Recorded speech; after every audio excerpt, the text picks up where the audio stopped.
It's time for the big conversations, telling stories of movers and shakers, of industry giants and daring professionals. It's time for the conversations that change your perspective on life. The kind of conversations that shape entrepreneurs and move careers forward. If you don't know where these conversations are found, we are sending you a GPS. But if you're listening to this voice right now, you are here. Welcome to the Growth Podcast. This is the GPS. All right, welcome to this week's edition of the Growth Podcast. Not just this week's edition, but this is a New Year edition. We had gone on some industrial break, but we're back now. And so we pick up where we left off with the podcast, hoping you guys had a lovely time. You had a very good crossover. You enjoyed the fireworks. So if you're crossing over from church, whatever the case was for your crossover, we are very happy that you're here with us. More episodes that we're doing this year, and we're doing so much in the podcast. Thank you for joining us. And our first guest on this podcast, brought to you by Best Life Insurance, is none other than Tafadzwa. Now, there is a special reason why Tafadzwa is our first guest. I feel like she sets the tone for what then becomes a productive year, and I hope this will be a productive year for you. I'm happy Tafadzwa is here. Welcome to the podcast, Tafadzwa. Thank you, Sweelanch. How is the new year feeling like so far? Like, what vibes is it giving? So it's actually been restful for me. I try to be very intentional to rest because December is peak period for our work with corporate organizations. Literally like from August to December, it's a sprint. And then January is also peak work for my work with individuals. So I'm very intentional to make sure that between December and like the first week of January, I rest. So it's been restful. It's been restful. And how would you describe your 2023? What was the biggest highlight? That's a good question. When our family of four, and I remember you asking me about this, it was our second son's first year. And so I think that all of us finding our place with a new member in the family was quite interesting. Me being a mother of two, me and my husband parenting two sons now, watching my older boy becoming a big brother and watching the baby grow. It was definitely a highlight for us, but also tied to that, seeing how the rest of my world changed sort of around that. So sort of, I don't know if I took 11 months away from work, 8 months during the pregnancy, 3 months for maternity leave. So I had been away from work for 11 months. So coming back last year was also a very interesting opportunity because I had had time to step back and sort of evaluate where I was. So coming back was very interesting because it was like, okay, new phase, what's unfolding, where are we going? So that was also really exciting. All right, cool. Your water is here. Thank you. Drink it because I think you need it for my question. My cards are ready for you. I specifically picked these because people complain that they're hard, so I picked the easier ones. Okay. So pick any four. Let's see. Yeah. So pick. Also, any I four. can. No, you can't see them. No, you can't see them. Oh. No, you can't. No. So you're still gonna make it harder. No, pick any four. Okay, there we go. I'm gonna pick 4 different colors. Okay, give me the other one.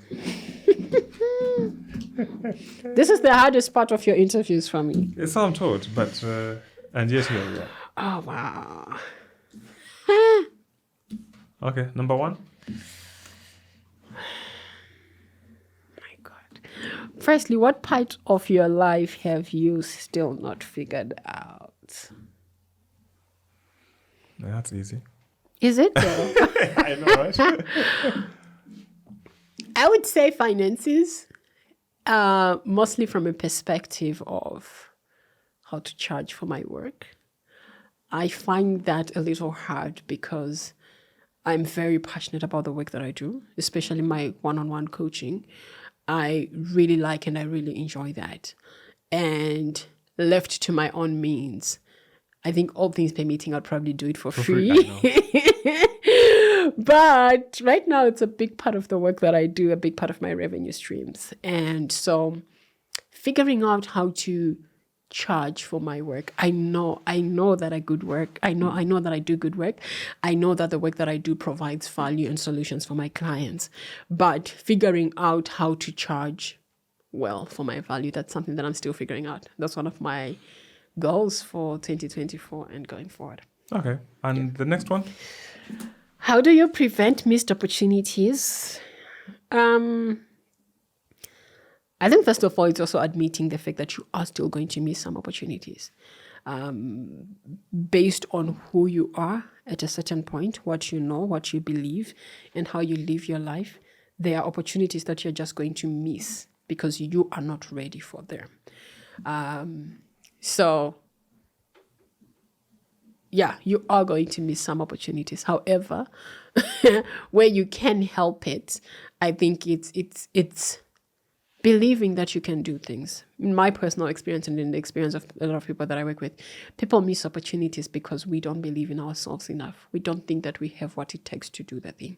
So believe in yourself. Believe that if you have been given the opportunity, you are ready for it. Give it a shot. All right. Number 3. Describe a belief you still hold tight even if someone showed you evidence to the contrary.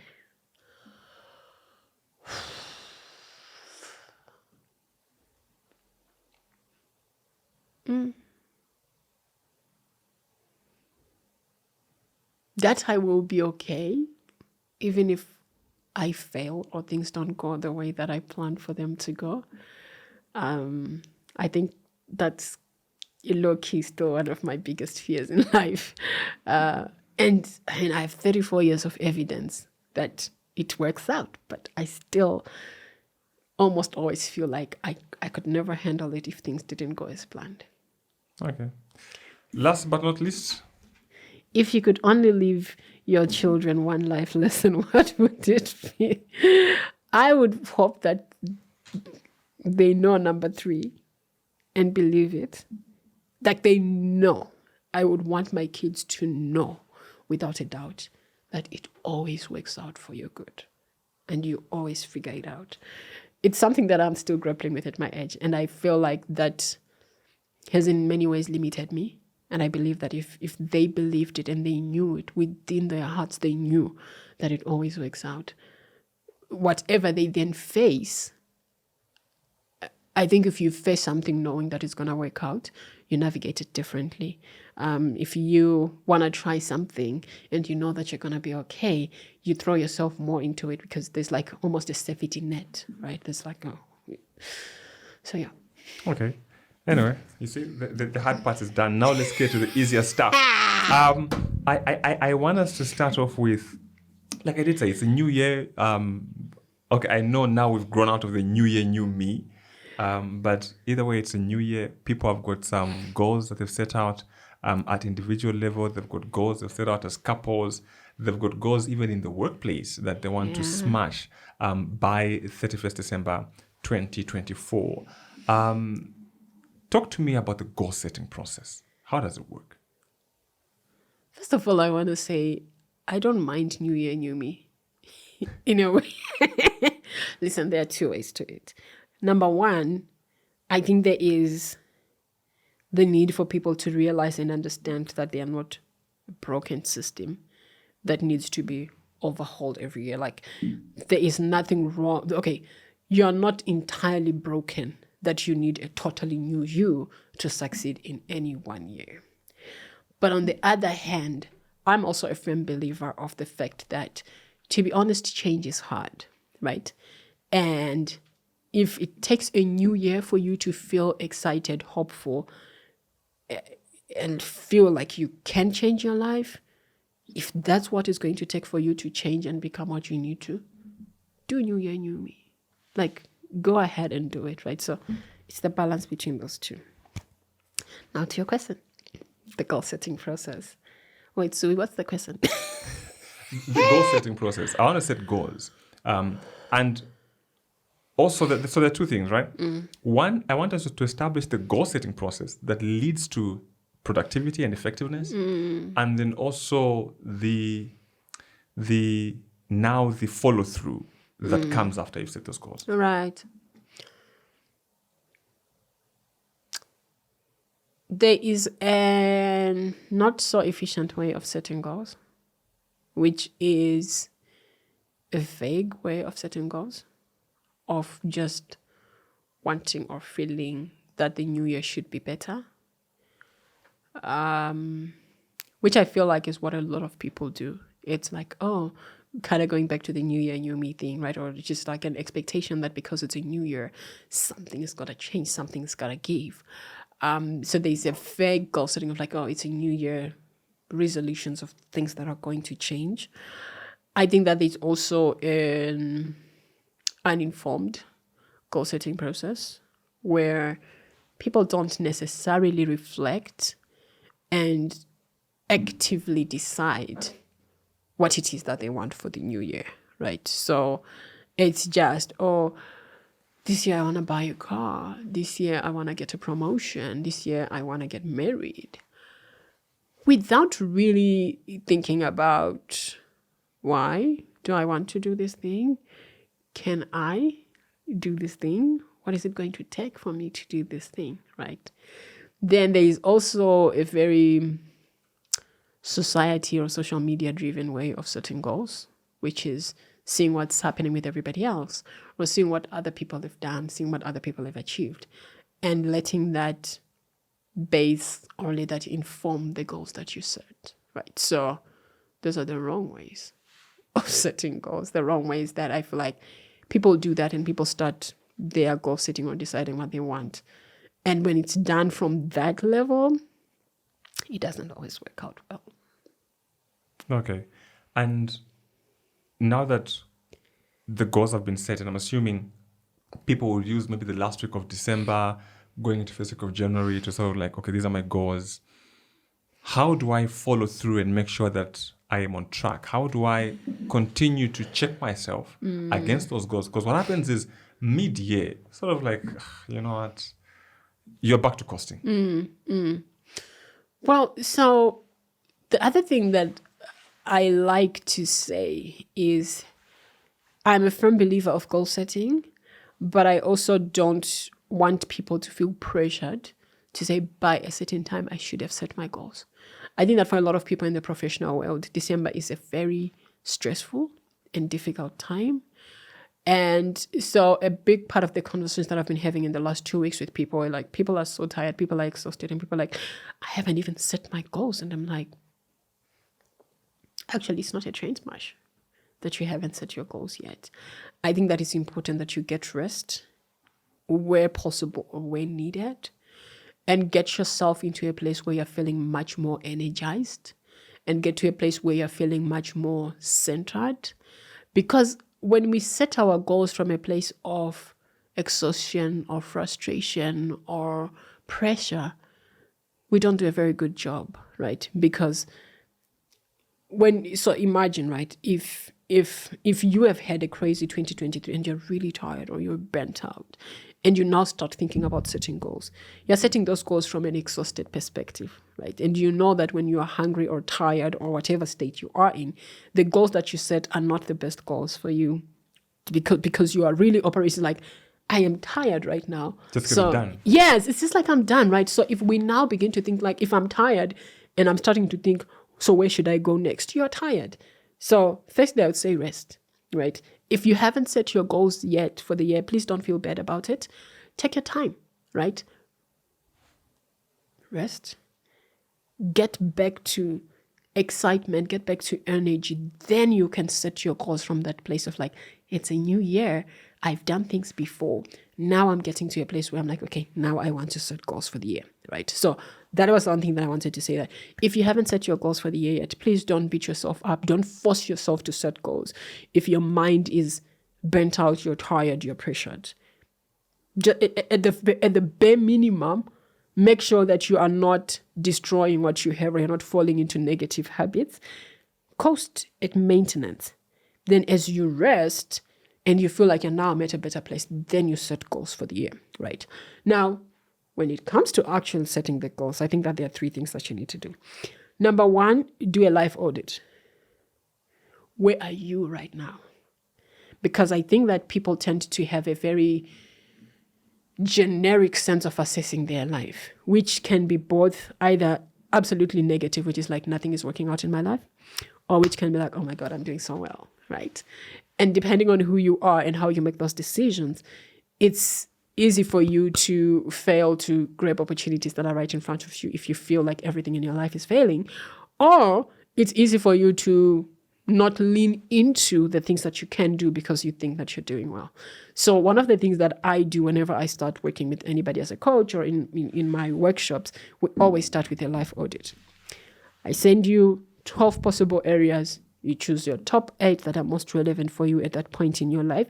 You do a self-assessment on a scale of 1 to 10. How am I doing in my personal finances, in my physical health and fitness, in my mental health and self-care, in my relationship, in my marriage, in my personal development, in my career, in my business. So you do a life audit across all the areas of your life, because that's going to give you a much more objective view of where you are. But that's also very personal to you, because if I asked you, Sui, how's your career going? You could rate yourself a 7, right? And I might rate myself a 5. And upfront, it might look like one person is doing better than the other. But in reality, you might find that maybe I'm just a little bit harder on myself because of the places that I wanted to go, or there are different elements of what I wanted to do. So step number 1, do an objective life audit of yourself. What's going on in those areas of your life? What's going well? What's not going very well? Then you are empowered to set goals, because now you know where you are and you can now decide where you are going forward. Which means the second step now is deciding, so where do you want to be by December 2024, right? And I'm a big proponent of SMART goal setting, right? Have very specific goals. What is it that you want to do? For your finances, are you trying to save money? Are you trying to earn more money? Are you trying to invest money? Are you trying to pay off your debt?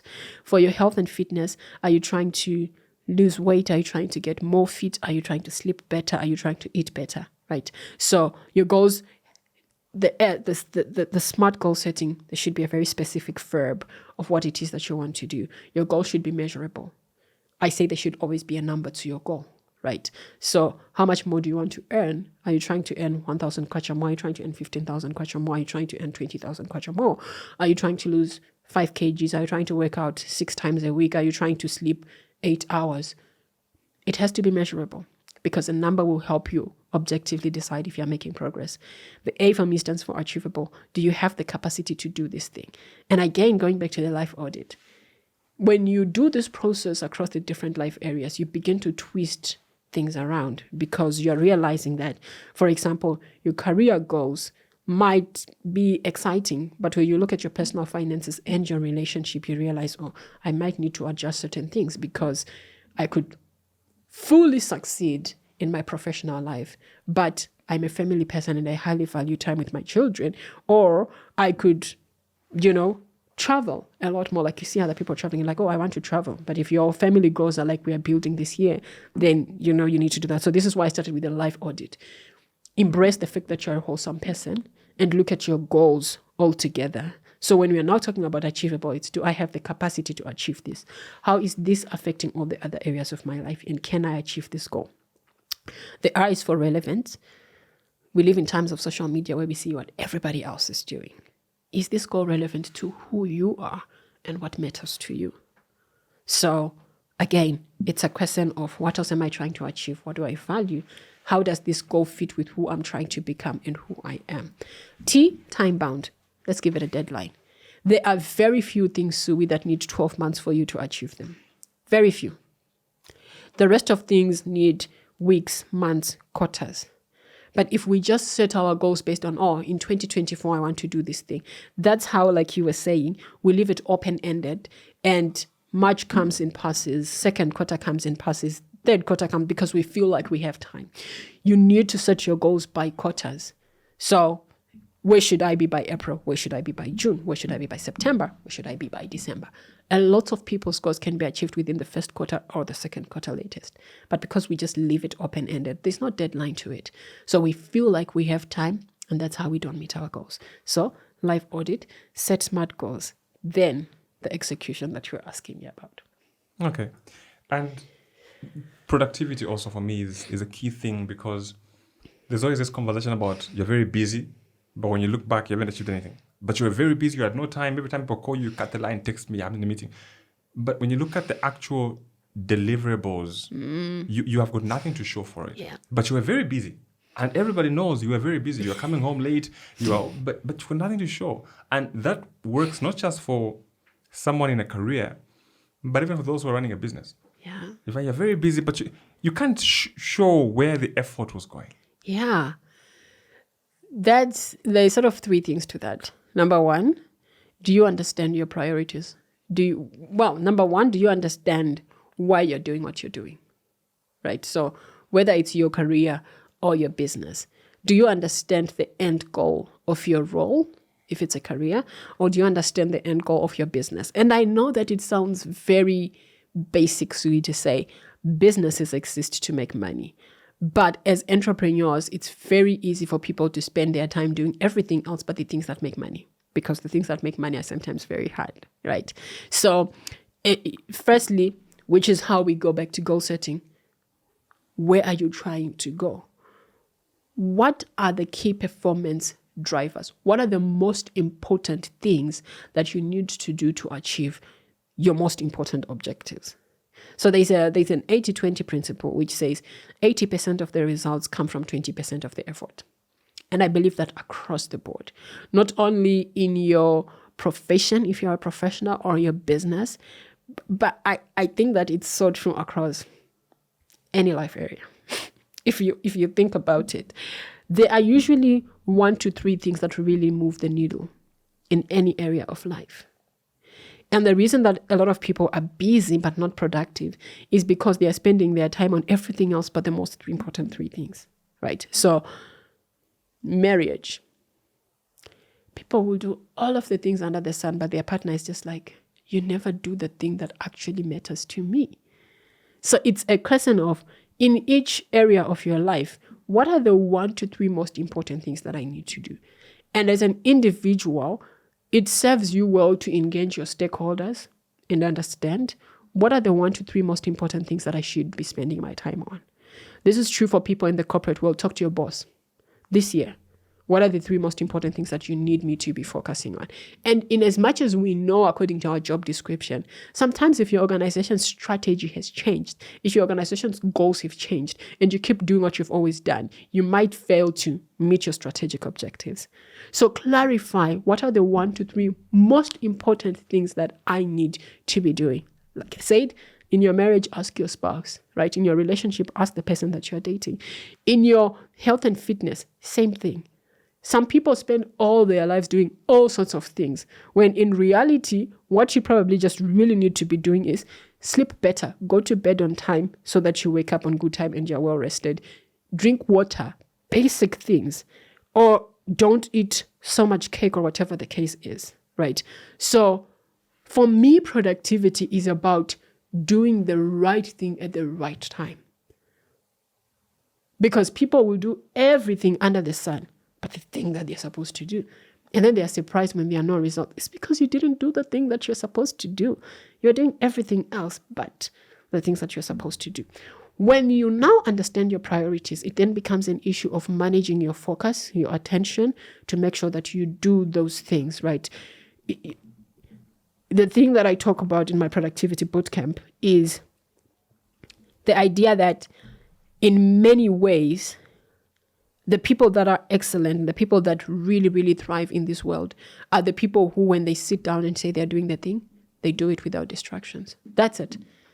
And people who master that are able to do that, whether it's spending quality time with your loved ones, working on a report or a proposal for work, working out, if that's the thing that they're supposed to do. So in 2024, really, just master the art of doing what you said you're supposed to do at the time that you're supposed to do it, to the quality that you're supposed to do it. Okay. Have you read the book The One Thing? Not yet. So there's a book, The One Thing, and I didn't read all of it, but I think the first 2 chapters, something like that. And his point was, no matter what you do as an individual, you are Tafadzwa, you've got this, you've got that, you've got that. There is just this one thing that you are either supposed to be all about or known for. Yes. And for most people, they can't figure out what their one thing is.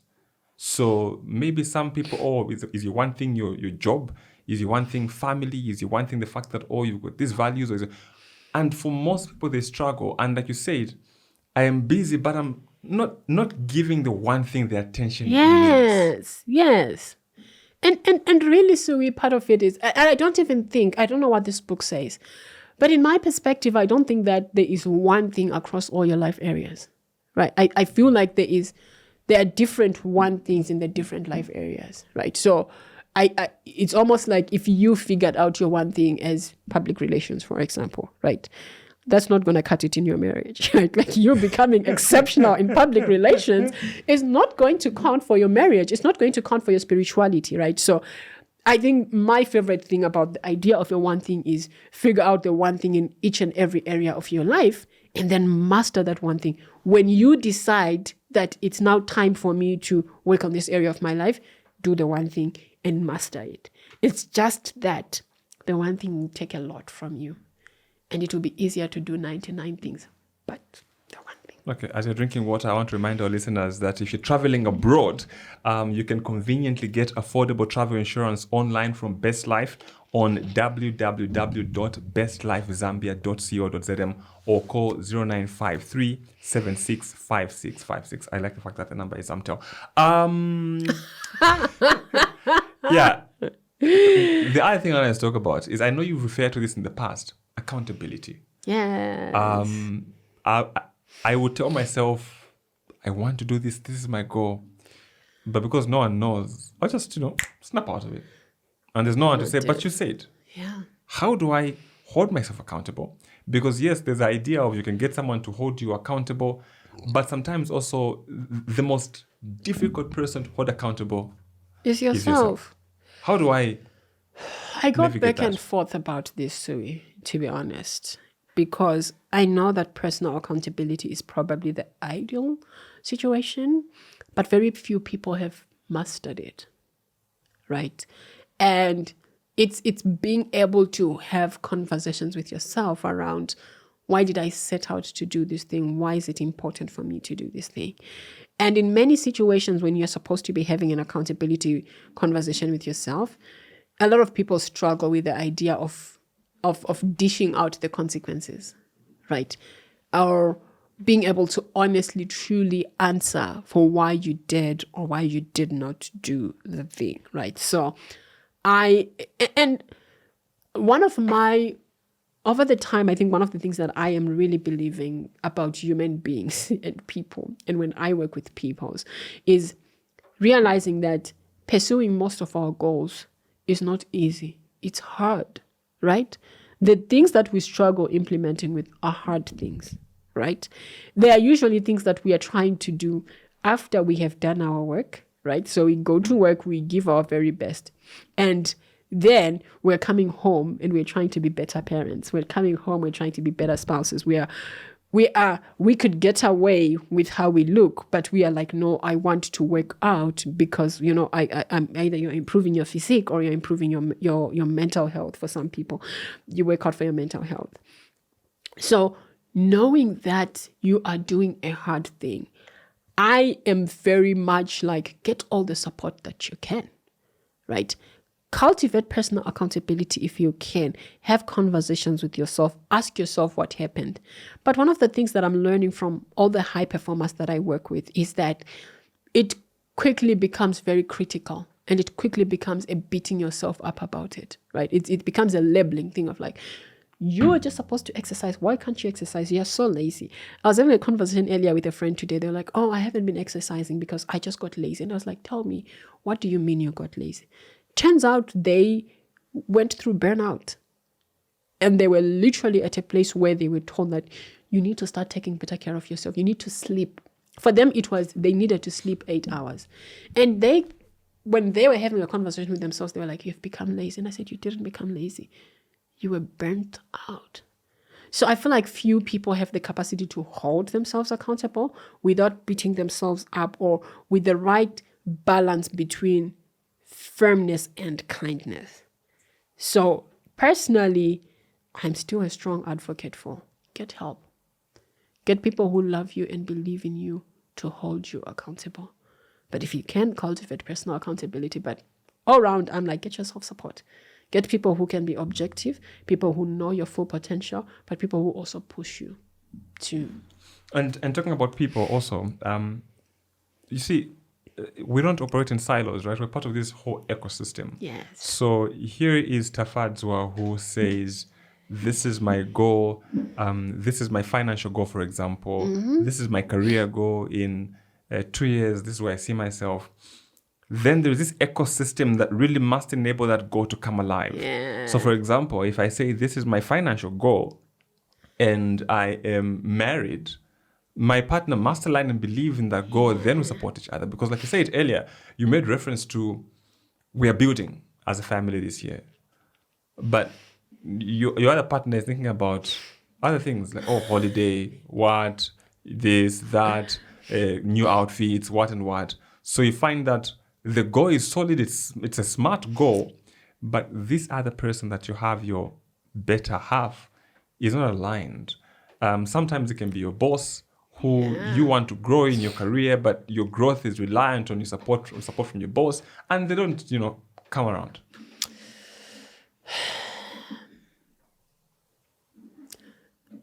It's important to realize that everybody who is in your circle also has their own goals and they are looking out for themselves.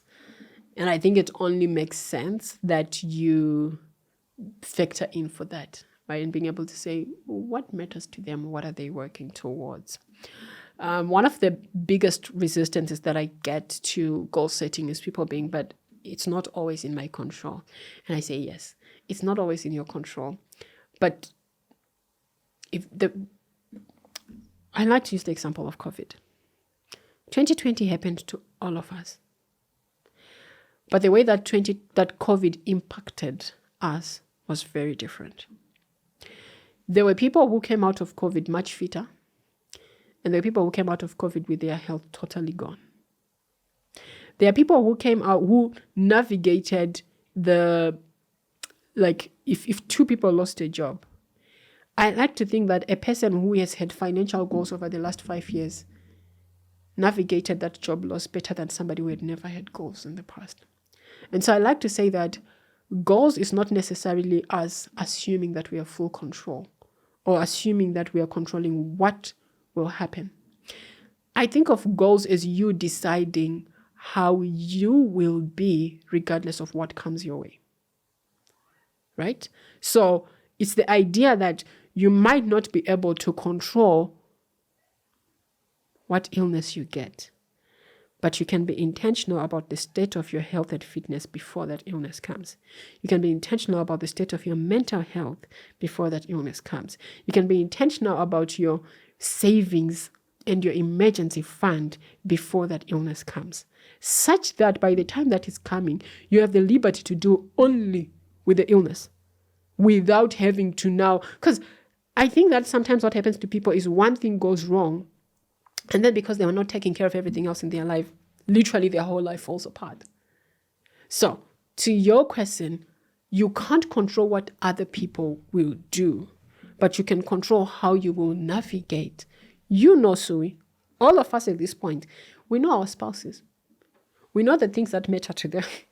So if you know, for example, that we're trying to build, wisdom says, you know that if I want to spend 50,000 in a quarter towards the building, I know that my person wants outfits for 10,000. So you're setting your goals slightly different because you know that maybe in reality what I actually need is 60,000 to make sure that somehow my person gets what they want and we are still making progress with this. So it's accepting that everybody else in your life is a human being who also have their own goals and finding ways to work around that.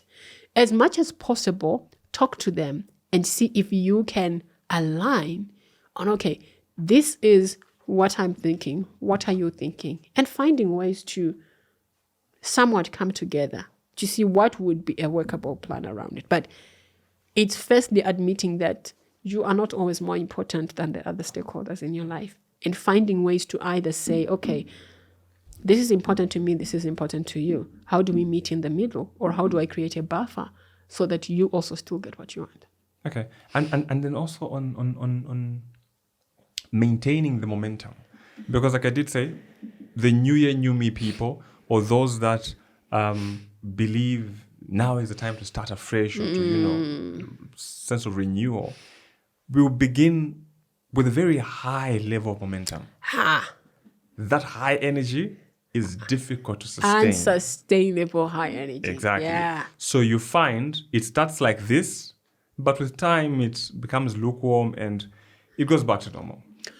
So one of the things that in the Goal Getter workbook, one of the things that I do in the Goal Getter workbook is I literally say, I help people do 3 things. I help you to set goals, I help you to make plans, and I help you to work plans.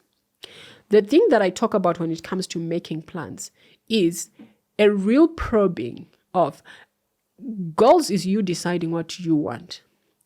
Planning is you deciding what will you do to get what you want. And I like to say that it's not a plan until we are very clear on who is doing how much of what by when or when. I need a person who's responsible. I need a specific activity to be done. I need a quantity of the activity to be done. I need, if need be, a date, a place, and a time. Right. When people don't go into planning at that level, that's how they start with all these crazy, just very overly ambitious ways of doing things, right? So I'm always pushing you to be like, can we really, really talk about the plan? How much of what are we doing by when? I want a date, a place, and a time. I want an activity. I want a quantity of what activity that we are doing. But I also ask the question around the price, which is, what will you have to give to achieve this goal? But what will you also give up to achieve the goal? Because once we jump into pursuing goals without thinking about what are we going to give and what are we going to give up, this is how people get shocked when it's now time to pay the price, right? Because it's like, new year, new me, no offense. We start and we're like, okay, we're doing 10 kilometers every day. And if, for example, you started on 1 January, you're like 10 kilometers every day. You do it for 5 days. 8th January, you're back at work and it's like, but now I have to go and do the school run and I have to drop off kids and I have to be at the office by 8. It's not very well thought out. So planning, goal setting for me, there are 3 distinct things. Goal setting is deciding what you want.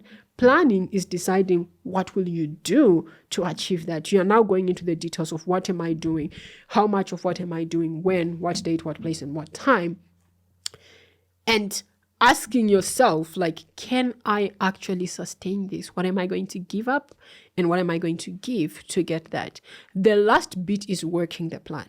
And that's where a lot of people fail, right? Because, again, it's either we're starting it in a very crazy, unsustainable pace, and then it gets hard and hard and hard and then you give up. But again, that's also where accountability comes in for me. Who else knows what you're trying to do? And so we also, the power of shared accountability is somebody, if your accountability partners are reasonable people, they're also going to be like, is this thing sustainable? The pace that you're going, is it sustainable? So have people who are able to ask you the hard questions that you might not ask yourself. But also when you start being inconsistent, they are going to hold the space for you to figure out what's going wrong. Oh, okay, so 1 hour every day is no longer sustainable because you have school run. Okay, what are the changes that we can make around it? So when you go into proper planning mode, and I always laugh because every time that people buy the Goal Getter workbook, they are very excited. They have their workbook and then they look at it and they see the work that goes into it. And people are like, this is intense. And I'm like, yes, that's the work. But if you do your goal setting and planning right at the start of the year, what you come out of with is a daily plan that clearly says to you, my weekly plan for my health and fitness is working out 3 times a week.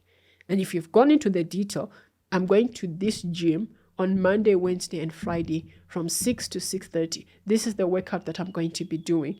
And That's a clear enough. You're not waking up every day and thinking, what am I doing for my health and fitness today? What am I doing for my personal finances? If you do your goal setting and planning right at the start of the year, you set yourself up for daily, weekly, monthly routines that don't feel as tedious as, oh, I am trying to run, 100 kilometers at the end of the month. It's just like, today I'm running 5 kilometers. This month, I'm putting away 2,500 kwacha. This week, I'm having one date night with my spouse. This week, today, I'm doing 3 hours of deep work towards improving my work. And it's no longer necessarily the thing of like, I have to get a promotion this year. If the goal is to get a promotion, the plan is to consistently meet your monthly targets, so that by the time that you get to the end of the year, you are not stressing every day, am I getting promoted? Am I not getting promoted? Your plan is what's in your power and what's in your control, which is the thing that you execute every day to say, today, I am pushing this towards my goals. Then the rest, the process and people will take care of other things. But if you have a plan, you know that you are doing everything that is within your power. And wherever else the results fall, they fall where they fall, but you at least know that you did the best that you could. The people that come to you and want help or guidance, the majority of them, what do they struggle with? Consistency, procrastination, imposter syndrome, time management, feeling like they're just not doing enough, but they're not sure what enough is or what more is. And so the work that we then end up doing goes back to the 3 main pillars that I talked about. First, we do goal setting, we clarify, we do a life audit, we set SMART goals, we do a vision board if you need to, we set 1, 3, 5, 10-year plans to help you get clear on what is it that you actually want. Then we plan. We go into the details of what is it that you're actually supposed to be doing on a daily basis towards the thing that you want to do. Then we spend a lot more time in working the plan, because working the plan is where the struggles are, right? So whether you procrastinate, whether you have imposter syndrome, whether you are inconsistent, this is why a lot of my programs, I hardly do once-off things, because I know that it's not always a once-off thing that fixes it, right? Even when you're clear, even when you have a plan, I like to work with people on extended periods of time. So my productivity bootcamp is 8 weeks long. My one-on-one coaching is 90 days, because I know that there is a process that you go through. And a lot of our work is in you working the plan. And I like to say that some of our best growth happens when the plan doesn't work. And this is the thing that I say to my clients. I'm like, when the plan doesn't work, don't beat yourself up. Don't think you failed. It means that this is our opportunity for growth. So come back and let's talk about what it is that you need to change. So those are the main things that people come to me struggling with. It's lack of clarity, both in terms of the goals, but what they should also be doing. But then from a execution thing, it's also now us really working with like, okay, let's clarify the priorities. Let's clarify the one thing that you should be working on. Let's make a plan on when you're going to work it. And let's have space to reflect when it's not working out. What went wrong? What do we need to change? How do we change it? What else around us need to change for us to be able to do it?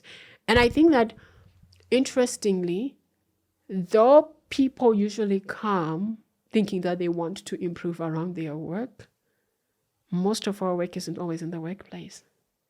A lot of it is people wanting more from the other areas of their life. It's people wanting to improve their relationships, wanting to improve the way that they relate with themselves, how they take care of themselves, which is like taking care of their mental health, taking care of their physical health, taking care of how they are putting away money towards what matters to them. But it's easy for people to feel like if I worked harder and if I got a promotion and if I got my next job, some of these things will fall into place. But really, Sue, what I find is that it's the work around what else is happening in your life outside of work. Because your supervisor and HR and the organization are going to make sure that you do the work. But it's all these other things in your life that have no KPIs, no supervisors, no, performance management things that are falling apart, that have you feeling like, you know that you're not doing as much as you could for your life. So that's what has a lot of people frustrated and feeling like they're not doing well. Okay, earlier we talked about life audit. Yes. And the temptation really is always to lie to yourself. Yeah. And there's a thing they say sometimes the problem is that you are standing in your own way, and most of these things are not moving unless you get out of your own way. Yeah. And the problem is most people don't want to admit they are standing in their own way. I want to find someone to blame, an uncle to blame, some ancestor, or my boss, or it's that one. It's the government. If the kwacha was okay, my business would what. But to be honest, it's just you standing in your own way. Absolutely. And that's a fact that you're not willing to face. Mm-hmm. And can I tell you, Sui, that most people who are not yet ready to face themselves, they don't even do this work. They don't. They don't even bother to start doing the life audit because they know that they are going to face themselves. And this is an interesting thing because it's very rare that I actually do a life audit with somebody. I always send it as pre-work. And I say, you do the life audit, then you come back to me and we talk about it. And I remember this one client where the chemistry called, they were interested in coaching. We had the conversation. At the end of the conversation, they said, okay, I like what you're offering, but I need to save up my money. There are transitions that I'm going through. And then let's see where we are. And we agreed that they would only start in 3 months. And I said, regardless, I'm sending you the life audit so you have a look at it. And just keep it in the back of your mind. 5 days later, they came back and they said, I've done this thing and I feel like I can't wait. I cannot wait because now I'm looking at it. And I just ask you questions about like, where would you rate yourself? If you say you are a 5, what are you doing well? What are you not doing well? And therein lies the answers, right? Of like, and if you lie to yourself, then it's a conversation of like, okay, so why are we here? Why are we even here? So it's hard, but also, Sui, I think the reason that we get in our own ways is because I used to believe in the idea that people's choices and behaviors show you what they value. I don't know if you've heard that, the sentiment that people's choices are always a reflection of what they value and what's important to them. I now believe too that people's choices are also a reflection of their fears and their insecurities and their traumas and their scars. So when somebody is standing in their own way, I'm not going to beat you up and say, why are you standing in your own way? Why are you standing in your own way? It's more a conversation of why? What's going on? What are you afraid of? What are you hoping for? And I think that's the biggest work of personal development. People being able to understand what is it that's causing you to stand in your own way, and how do you get out of your own way? And it's not a one-day thing where I'm just like, I'm now getting out of my way. I mentioned at the start of this conversation that even for me, Sui, there are things that I look at, there are things that I want to do, but it's the fear of like, if this thing goes wrong, how would it impact me? How would it impact now my children? How would it impact my reputation? How would it impact my brand, right? So people standing in their own way, for me, is just, if you know that you're standing in your own way, that's a good place to be. You have work to do. You could figure out how to do that work by yourself. But depending on why, some people need coaching, some people need therapy. Okay, some people are aware of what the problem is. I know I spend too much money on non-essentials. I know I spend too much money on alcohol. I know I spend too much money on shopping, and I must change. Like, I know that. And I keep telling myself, I must change my spending habits. I must be more financially disciplined. But 1 year down the line, I'm still aware that this must change, but it's not changing. Because you're not addressing the deeper thing, Sui. Why are you spending so much money on alcohol? What are you escaping from? Why are you spending so much money on clothes? What are you trying to prove? Right? I was laughing because I love notebooks and I love books. And recently I came to the very jarring realization that my obsession with books at a certain point was me trying to fix the sense that I'm not good enough. I don't know enough. I don't do enough. There are two sides to that. There is definitely the truth and the idea that none of us know everything and none of us can do everything perfectly. But there is the other side of imposter syndrome, severe self-criticism, low confidence, and all of those things. And again, going back to the idea of the one thing, for me, it became a question of, Tavi, all those books that you keep trying to read, what are you trying to fix? What do you think that you're not doing well, that you know that you should be doing better?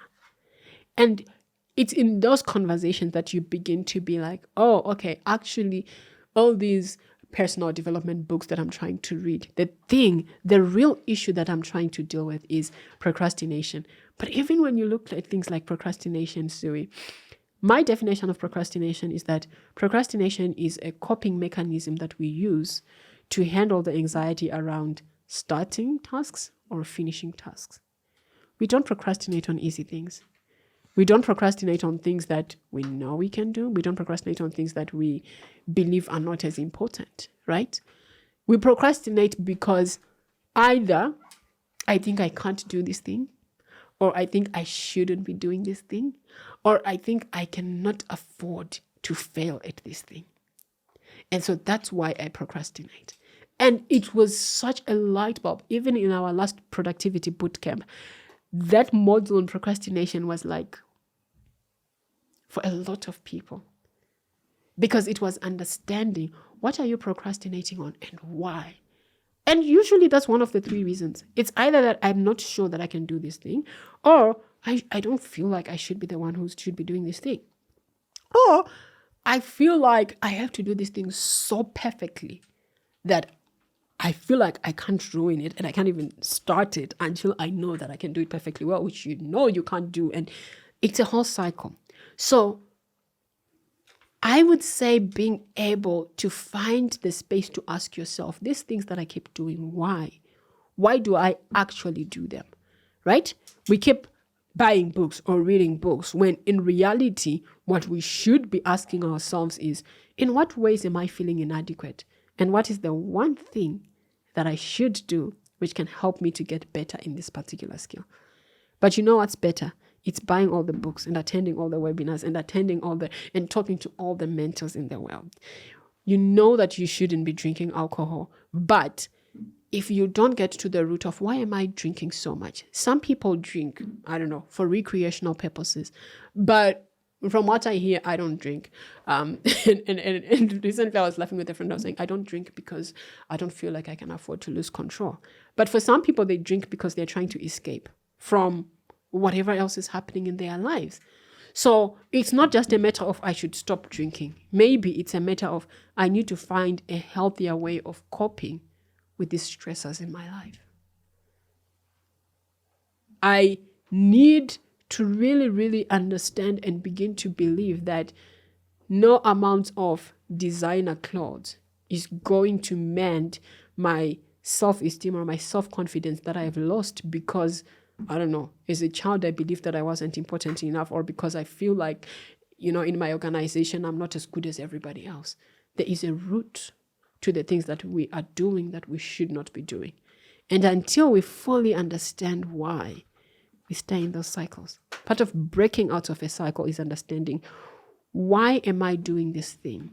The thing that you are trying to stop is an unhealthy way of coping with something. And so you can't just cut it off because you haven't found a healthy way of coping with a thing. So maybe the resolution, the goal that we should be setting for this year is to spend time thinking about, of all the things that we think we should stop doing, what is the real issue? What am I struggling with? What need am I meeting with that behavior that I know that I shouldn't be doing? What is a healthier alternative of me meeting that need? Because all behaviors, like I said, are tied not only to what we value, but it's also tied to what are we trying to escape. So whenever you find yourself struggling with a habit, ask yourself, what need is this behavior fulfilling? And what is a healthier way for me to feel it? Or what am I escaping from? And how do I equip myself to cope with this thing if it's a permanent feature of how I live my life? Okay. People are coming back from leave now. Yes. You did mention that it's good for you to rest and, take time off. People were on industrial break, others were just on leave, and now they're coming back. And there's this zest, this energy that comes with, someone coming back to work from leave. But then also someone says when you are on leave, you come back with a renewed hatred for the job. Because you've been living the soft life the whole time. But really, how do I take advantage of that rest, that energy to come back new? You've got these ideas, you've got this energy for work, and just make it work for you.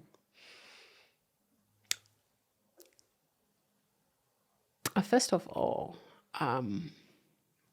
if you're coming back to work with a renewed hatred for your job, just remember, you need the salary, so get on with the program. Well, so I think that one of the things that I like to say to people is, in as much as there are toxic environments and there are all of these things that are not very pleasant about some people's jobs, I think it serves us all to be grateful for the jobs that we actually have, because they do allow us to take care of our responsibilities, right? Secondly, I think that it's also important for you to connect to the purpose of why do you do the work that you do. One of my favorite exercises that I do with our clients who are teams is we do an exercise that we call team alignment. And we align people on their shared vision, their shared mission, and how everybody on that team contributes to the thing they are doing. And what that does, Subi, is that it brings people out of their day-to-day things that they do which they don't like to a bigger picture of why do we do what we do around here. And I think that's one of the things that a lot of people miss in their work, right? Because in ways we sometimes get stuck, we get stuck on the thing that we do on a daily basis. One of my absolute favorite examples that we did this for a financial institution, for a bank. And it was a question of what do we do as a bank? And pulling people from just the thing that they do at this level to like, what do we do for every person who walks into our organization, into our business? And getting people to really think about, as a bank, we help people access the money that they get paid for the work that they do. Right? But going beyond to say, okay, we help people make transactions, or we help people make payments for the things that they need. What kind of things are people paying for? People are paying for products and services for their business. People are paying their bills. People are paying for their children's school fees. People are paying for whatever it is, right?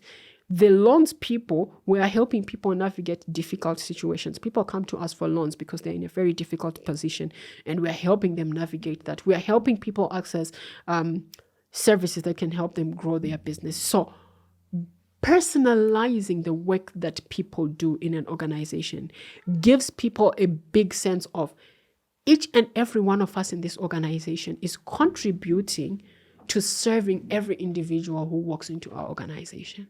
And so whether there is a security guard at the gate, to the lady in reception, to the cleaner, to the person who deals with the client, to the person in back office who facilitated transaction, to the salesperson who goes into the market to find the person, everybody now begins to understand that I am contributing to this purpose of what we do as an organization. And I know that a lot of people forget what their organizations do. Whether it's a hospital that's helping unwell people to access, comfort, treatment, and be able to go back and be reunited with their families and go back to being productive at work. When teams are able to identify and connect with the one individual that they serve, and everybody understands how they contribute to the experience that this one person they save, it gives people a renewed purpose of, yes, I'm going back to work. There are things that I don't like, but I'm going back to work to make somebody's life better. And every day, I am making sure that I do my part to make sure whoever is depending on our services actually gets services, gets their problem solved, and they can sleep well at night. So that piece of being able to connect with bare minimum, I go to work so that I get paid and I can take care of my family. But two, how do you help your people understand what is it that we are doing as an organization? And how is everybody contributing to that? And how do we rally, whether you are the security guard who's directing people to the right person, the receptionist who's directing people to the right person. The security guard is your first point of contact, right? And they can really make my experience with your business either great or horrible, right? So whatever your service, get everybody on your team to understand this is how I contribute to making sure that, and if you think about it, Sui, we go to businesses when we have a level of a problem, right? We go to every place that we go to, we have a level of a problem that we are trying to get solved. And when a team or a business understands that our job is to help our client find a solution to their problem, people get behind ensuring that this person accesses the solution that they have and their problem is solved. So in as much as people might be going back to their jobs, I don't relate. I love my job. For me, just knowing that I am going to help individuals manage their time, money, and energy to achieve their most important goals and achieve sustainable success, or I'm going to work to help team leaders develop and align their people for higher performance, for business growth, for industry contribution, and to make sure that their business grows and they can contribute to the economy. For me, that gives me a sense of purpose. Even on the days when I have something that I'm scared of, having that sense of purpose is something that I think drives people. So remember, you need your salary. Find the purpose in your job and be intentional about making sure that this year you are doing your bit in that service provision in a much better way. That gives you a sense of purpose and a reason to grow as an individual. And it is people who are obsessed with providing a better experience for whoever their client is who grow and rise in organizations. As we come to an end, top 5 advice. What 5 things would you say to people at the beginning of the year to sustain them towards December? Do a life audit.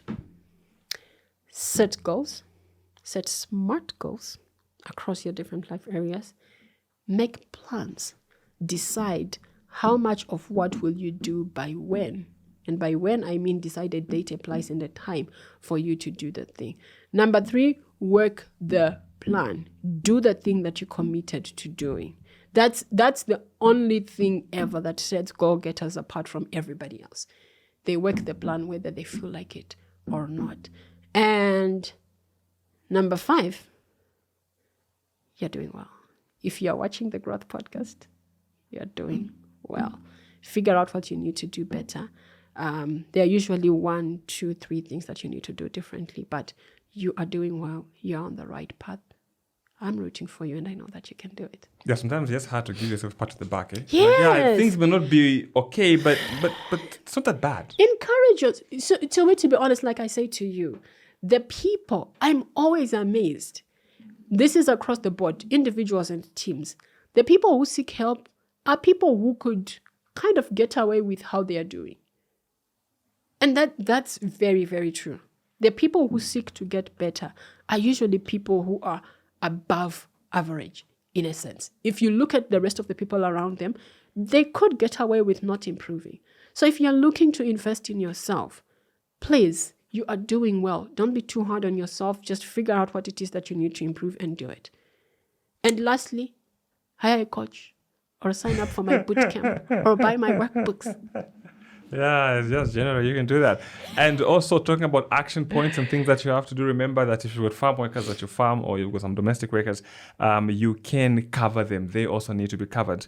They need life insurance, so please get it for them for only 315 kwacha per year. Call Best Life on 0953 765656. I just also learned recently that you can cover your domestic workers at home, like your maid or your garden boy, whatever, for a very small amount of money. I've forgotten how much, but it's very cheap. I think it's less than 400 kwacha, I think, for the whole year. Are you so serious? When they're in the hospital, they get some kind of like cover. When they are not feeling well, or even when they die, for example, there's some funeral grant that they get from Best Life. So Is it just for your staff? It does. For your domestic worker, Well, so what are the offers for family? Because I feel like as even family, they do have a family. Yeah, insure your people. You will die even if you're a goal-getter. We are not promoting Best Life. I mean, they have sponsored us graciously, but yeah, I think we don't talk enough about it. No, in Zambia, it's a cultural thing. You feel like if you talk about dying, you're going to die. Well, you're still gonna die anyway. Or you go and tell someone, no, I've put you on this funeral. If you die, I can't stand by and I rebuke. I know. But the truth is, death is inevitable. At That's one point true. or the other, and these days, funerals have become expensive, man. Your funerals have really become a burden. But that's a conversation for another day. Wait, I saw a meme which said at a group of orphans were discussing, and somebody said, well, one person said their parents passed on, and the other one said their parents passed away. But what's the difference? I said, mine passed on because they left a will and some wisdom. Yours only left you with words of wisdom and nothing. So, take care of your people. Choose wisely. We'll see you guys next week. Thank you, Tafadzwa. All right, Siri. Thank you very much. Always a pleasure. Yeah, I was looking at my hourglass and it never lies to me.